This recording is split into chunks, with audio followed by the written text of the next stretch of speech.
शिवाय शम्भो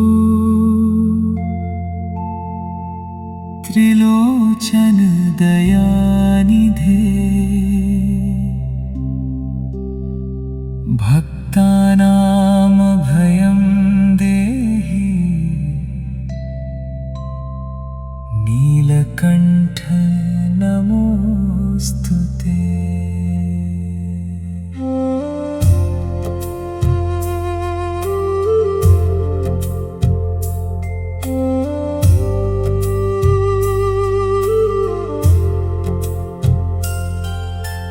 कैलासाधिपते देव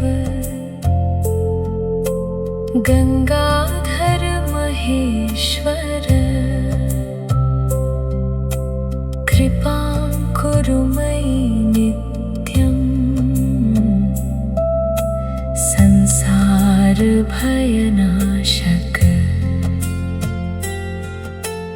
ॐ नमः शिवाय शम्भो त्रिलोचन दयानिधे भक्तानां दुःखहर्तारं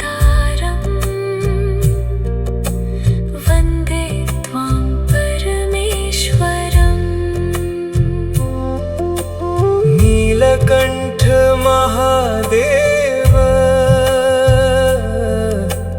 गंगाधर उमापते अनुकम्पामयि नित्यं देहि विश्वेश शंकर। चन्द्रशेखर देवेश भवबन्ध विमोचक भक्तचित्तनिवासाय नमस्ते करुणाकर। कैलासशिखरावासिं नन्दिसेवित पावन त्रिशूलधारिणं देवं वन्दे भक्तप्रियं शिवम्। पशुपते महायोगिं भूतनाथ जगद्गुरो ज्ञानदीपं प्रदीप्याशु मम चित्ते सदा वस। दिगंबर महेशान काल काल कृपानिधे अज्ञानतिमिरं हन्तुं प्रकाशं मे प्रदेहि भोः। शिवशक्ति समायुक्त सर्वमङ्गलकारक आरोग्यं सौख्यमैश्वर्यं प्रसीद मयि शंकर। वेदवन्दित विश्वात्मन् भवसागर तारक भक्तवत्सल देवेश रक्ष मां शरणागतम्। रुद्ररूप महादेव शान्तरूप सनातन हृदि मे नित्यवासं त्वं गुरुनाथ कृपानिधे। महाकाल महेशान सर्वपाप प्रणाशक भुक्तिं मुक्तिं च मे देहि शम्भो विश्वेश्वर प्रभो। ओंकार स्वरूपेश सच्चिदानन्द विग्रह सर्वदा मम रक्षार्थं भव भक्तहितैषिणः। शिवाय नमः इत्येव मन्त्रराज सनातनः यः जपेत् श्रद्धया नित्यं तस्य सिद्धिर्न संशयः। स्वस्ति प्रजाभ्यः परिपालयन्ताम् न्यायेन मार्गेण महिषा। शिवस्य कृपया सर्वलोका सुखिनो भवन्तु निरामयाश्च। भक्तानुकम्पिं महादेव शम्भो कृपां कुरु त्वं मयि सर्व संकीर्तन पुण्ययोगा सिद्धिं शुभां देहि नमो नमस्ते। शिवं शान्तिं सुखं सौख्यम् आरोग्यं धनसम्पदः भक्तेभ्यो देहि देवेश नमस्ते परमेश्वर। सर्वे भवन्तु सुखिनः सर्वे सन्तु निरामयाः सर्वे भद्राणि पश्यन्तु मा कश्चित् दुःखभाग् भवेत्। ॐ नमः शिवाय।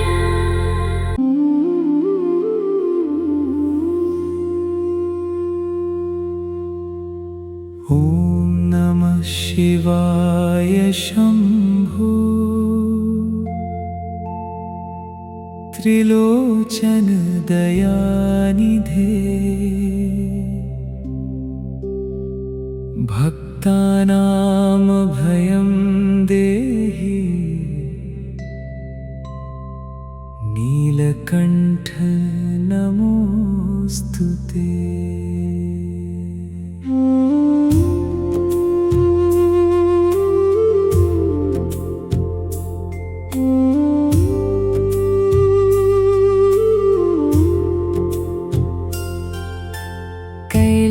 कैलासाधिपते देव गंगाधर महेश्वर कृपां कुरु मयि नित्यं संसार भयनाशक। ॐ नमः शिवाय शम्भो त्रिलोचन दयानिधे भक्तानां दुःखहरतारं वन्दे त्वां परमेश्वरम्। नीलकण्ठ महादेव गंगाधर उमापते अनुकंपा मयि नित्यं देहि विश्वेश शंकर। चंद्रशेखर देवेश भवबन्ध विमोचक भक्तचित्त निवासाय नमस्ते करुणाकर। कैलास शिखरावासिन् नन्दिसेवित पावन त्रिशूलधारिणं देवं वन्दे भक्तप्रियं शिवम्। पशुपते महायोगिन् भूतनाथ जगद्गुरो ज्ञानदीपं प्रदीप्याशु मम चित्ते सदा वस।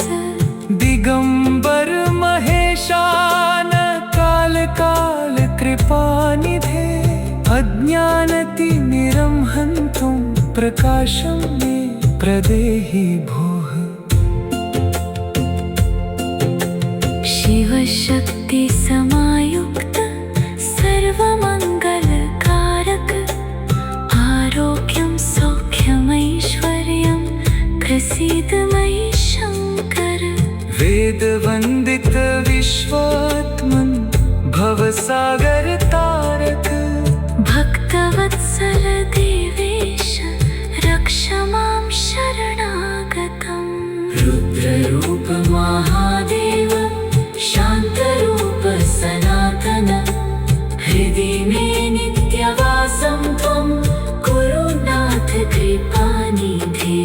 महाकाल महेशान सर्वपाप प्रणाशक भुक्तिं मुक्तिं च मे देहि शम्भो विश्वेश्वर प्रभो।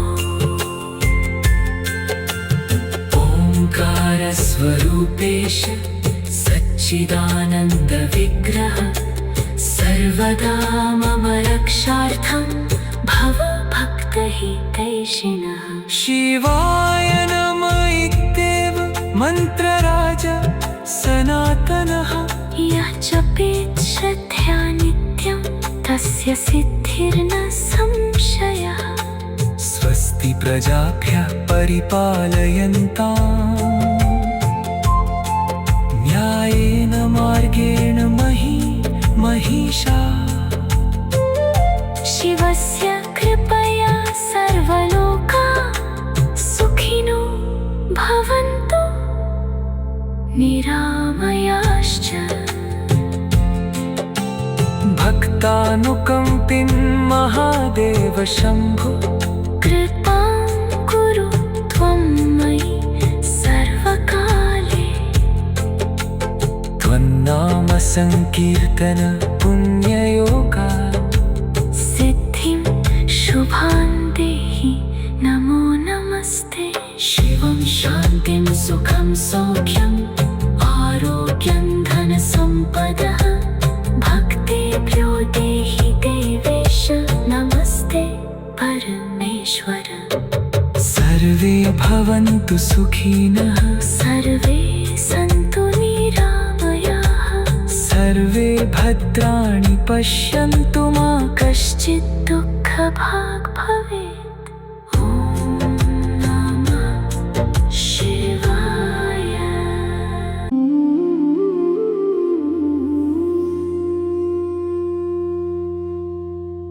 ॐ नमः शिवाय शम्भो त्रिलोचन दयानिधे भक्तानां भयं देहि नीलकण्ठ नमोऽस्तु ते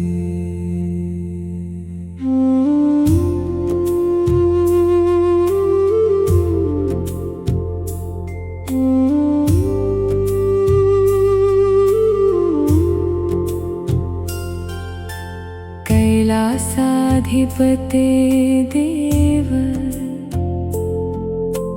गंगाधर महेश्वर कृपां कुरु मयि नित्यं संसार भयनाशक ॐ नमः शिवाय शम्भो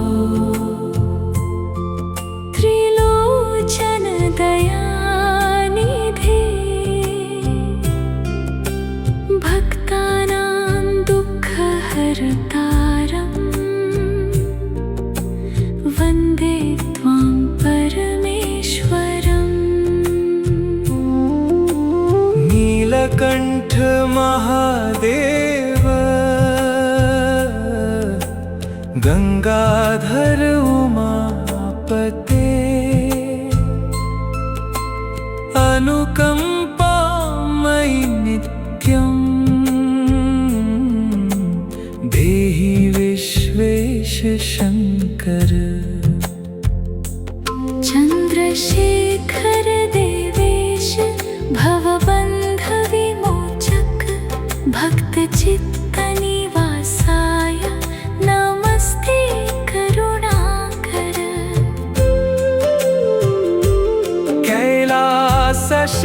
कैलासशिखरावासिं नन्दिसेवित पावन त्रिशूलधारिणं देवं वन्दे भक्तप्रियं शिवम्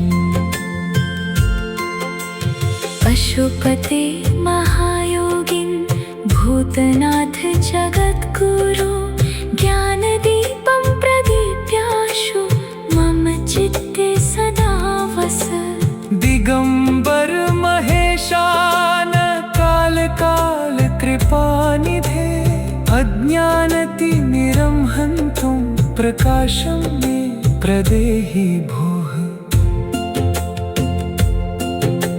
शिवशक्ति समायुक्त सर्वमङ्गलकारक आरोग्यं सौख्यमैश्वर्यं प्रसीद मयि शम्भो वंदित विश्वात्मन भवसागर तारक भक्तवत्सल देवेश रक्ष मां शरणागतम् रुद्ररूप महादेव शान्तरूप सनातन हृदि मे नित्यवासं त्वं कुरु नाथ कृपानिधे महाकाल महेशान सर्वपाप प्रणाशक भुक्तिं मुक्तिं च मे देहि शम्भो विश्वेश्वर प्रभो ओंकार स्वरूपेश सच्चिदानंद विग्रह सर्वदा मम रक्षार्थं भव भक्तहितैषिणः शिवाय नमः इत्येव मन्त्रराज सनातनः यः जपेत् श्रद्धया नित्यं तस्य सिद्धिर्न संशयः स्वस्ति प्रजाभ्यः परिपालयन्ताम् न्यायेन मार्गेण महिषा शिवस्य कृपया सर्वलोका सुखिनो भवन्तु निरामयाश्च भक्तानुकम्पिन् महादेव शम्भो कृपां कुरु त्वं मयि सर्वकाले त्वन्नाम संकीर्तन पुण्ययोगा सिद्धिं शुभां देहि नमो नमस्ते शिवं शान्तिं सुखं सौख्यम् आरोग्यं धनसम्पदः भक्तेभ्यो देहि देवेश नमस्ते परमेश्वर सर्वे भवन्तु सुखिनः सर्वे सन्तु निरामयाः सर्वे भद्राणि पश्यन्तु मा कश्चित् दुःखभाग् भवेत् ॐ नमः शिवाय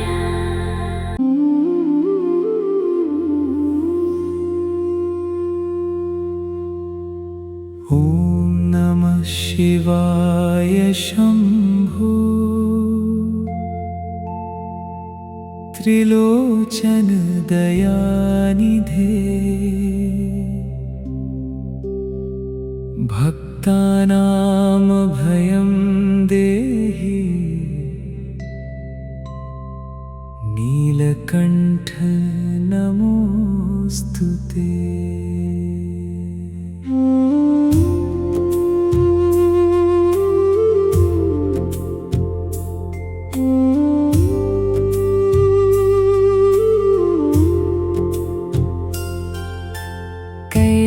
कैलासाधिपते देव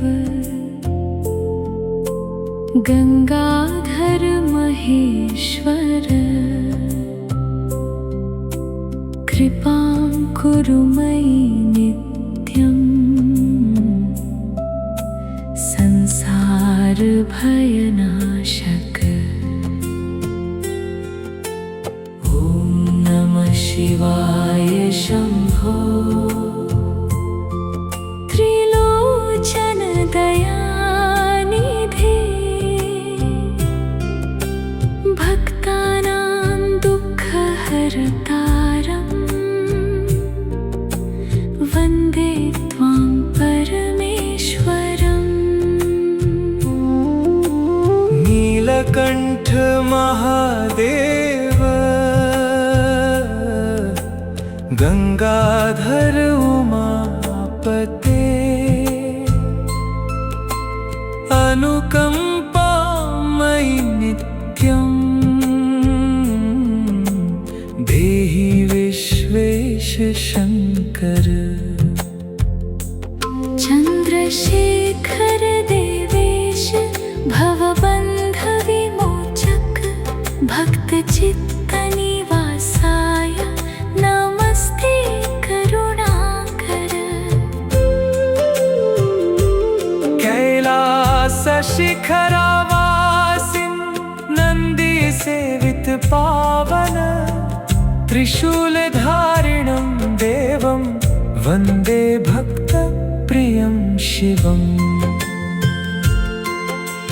पशुपते महायोगिन् भूतनाथ जगद्गुरो ज्ञानदीपं प्रदीप्याशु मम चित्ते सदा वस दिगम्बर महेशान काल कृपानिधे अज्ञानतिमिरं हन्तुं प्रकाशं मे प्रदेहि भोः शिवशक्ति समायुक्त सर्वमङ्गलकारक आरोग्यं सौख्यमैश्वर्यं प्रसीद मयि शङ्कर वेदवन्दित विश्वात्मन् भवसागर तारक भक्तवत्सल देवेश रक्ष मां शरणागतम् रुद्ररूप महादेव शान्तरूप सनातन हृदि मे नित्यवासं त्वं कुरु नाथ कृपानिधे महाकाल महेशान सर्वपापप्रणाशक भुक्तिं मुक्तिं च मे देहि शम्भो विश्वेश्वर प्रभो ओङ्कारस्वरूपेश सच्चिदानन्द विग्रह सर्वदा मम रक्षार्थं भव भक्तहितैषिणः शिवाय नमः इत्येव मन्त्रराज सनातनः यः जपेत् श्रद्धया नित्यं तस्य सिद्धिर्न संशयः स्वस्ति प्रजाभ्यः परिपालयन्ताम् न्यायेन मार्गेण महिषा शिवस्य कृपया सर्वलोका सुखिनो भवन्तु निरामयाश्च भक्तानुकम्पिन् महादेव शम्भो कृपां कुरु त्वं मयि सर्वकाले त्वन्नाम संकीर्तन पुण्ययोगा सिद्धिं शुभां देहि नमो नमस्ते शिवं शान्तिं सुखं सौख्यम् आरोग्यं धनसम्पदः भक्तेभ्यो देहि देवेश नमस्ते परमेश्वर सर्वे भवन्तु सुखिनः सर्वे सन्तु निरामयाः सर्वे भद्राणि पश्यन्तु मा कश्चित् दुःखभाग् भवेत् ॐ नमः शिवाय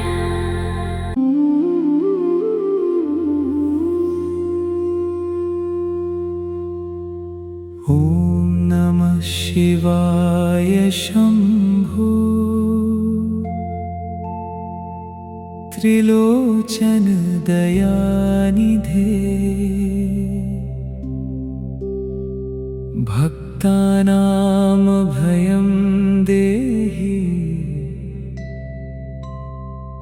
नीलकण्ठ नमोऽस्तु ते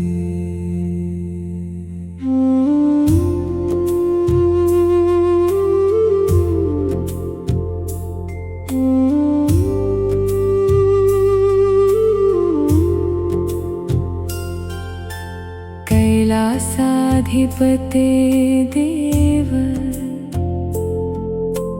गंगाधर महेश्वर कृपां कुरु मयि नित्यं संसार भयनाशक ॐ नमः शिवाय शम्भो त्रिलोचन दयानिधे भक्तानां दुःखहरतारम् वन्दे त्वां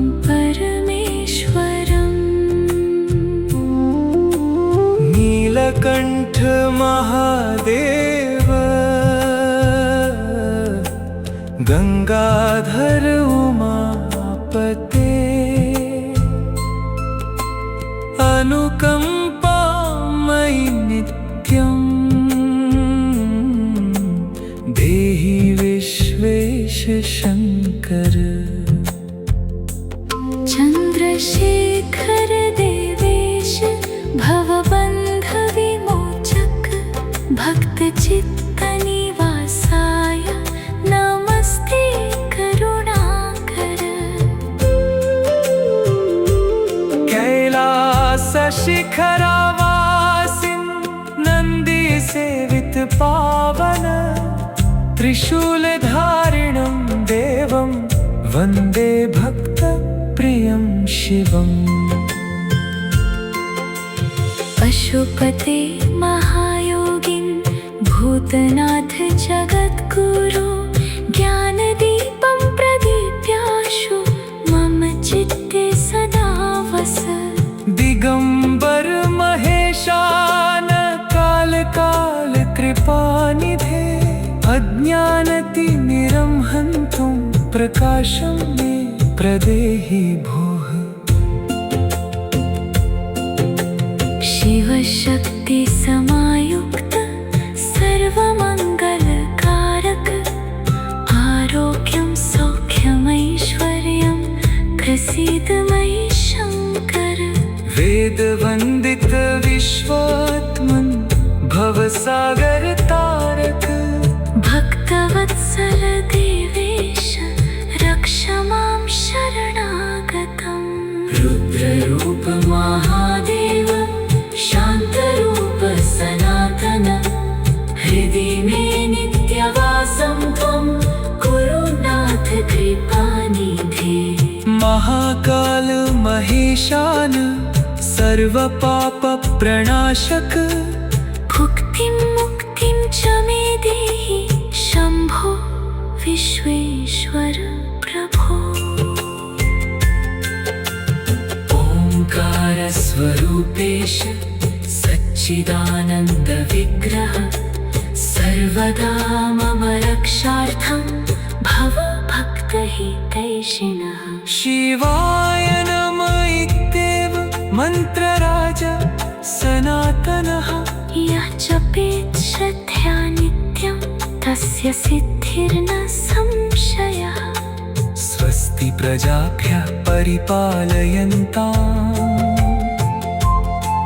न्यायेन मार्गेण महिषा शिवस्य कृपया सर्वलोका सुखिनो भवन्तु निरामयाश्च